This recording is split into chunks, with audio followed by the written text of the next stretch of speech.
Now what you're looking at here on the screen is Adobe's restrictions on how Generative Fill AI can be used and the penalties for violating these restrictions.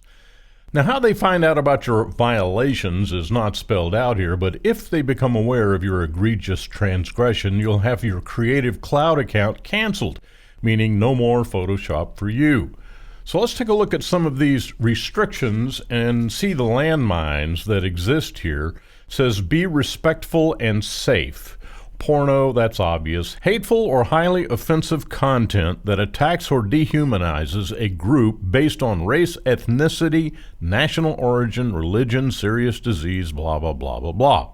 I think that's also up for interpretation. Graphic violence or gore, that's obvious. The promotion, glorification, or threats of violence, that's obvious. Illegal activities or goods, no selling drugs, that's obvious. Self-harm or the promotion of self-harm. Depictions of nude minors or minors in a sexual manner. Why do they even have to say that? It's so obvious. Promotion of terrorism or violent extremism. Dissemination, this is the part that is going to trip them up. Dissemination of misleading, fraudulent, or deceptive content that could lead to real-world harm. Now, what does that mean? That is a subjective interpretation up one side and down another. Personal or private information of others. That's obvious. But this next to the last sentence, misleading, fraudulent, or deceptive content that could lead to real-world harm. Now, that could be anything. Section number 2 states to be authentic. We disable accounts that engage in behavior that is deceptive or harmful, including using fake information in your profile, that's obvious. Impersonating other people or entities, that's understandable. Using automated or scripting processes, and that's obvious. Engaging in schemes or third-party services to boost account engagement. I'm not sure Adobe even has anything like that anywhere. Not that I've seen anyway. Be respectful of third-party rights, that's also obvious.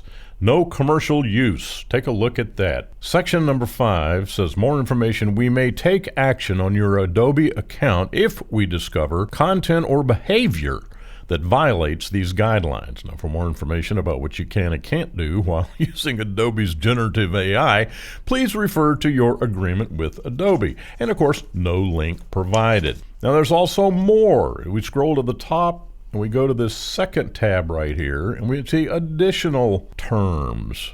Now, let's go down here. Section 3, 3.2, suitability of output. Use of generative AI features may produce output that is unexpected or unsuitable for some users. The output may not be unique, and other users of generative AI features may generate the same or similar output. The output might not be protectable by intellectual property rights. It just goes on and on here with stuff that you can and can't do, and the list is certainly going to be expanded once the final version is released. Now, this document reflects the attitude from Adobe that, God forbid, they pass up any avenue for making money, and it's my guess that Generative Fill is going to cost you once the final version is released. Now, what they'll do probably, and here I'm only guessing, but they'll probably charge you for so many conversions and will monitor your text entries for creating GF images. Again, this is conjecture at this point, but it might be that they'll charge you, say, $10 a month for so many conversions or $20 for a higher number of conversions, whatever that is. The results of using GF comes from Adobe stock, which is comprised of hundreds of thousands of images submitted by third-party photographers, myself included, to sell as stock images. Now, using them in GF constitutes usage, hence the anticipated fee.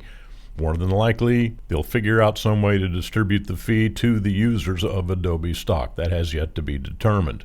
In terms of restricted usage, if you enter the term, say, women's breasts or ISIS flag or some other obviously questionable request, your account will be flagged, and so you really do have to be good.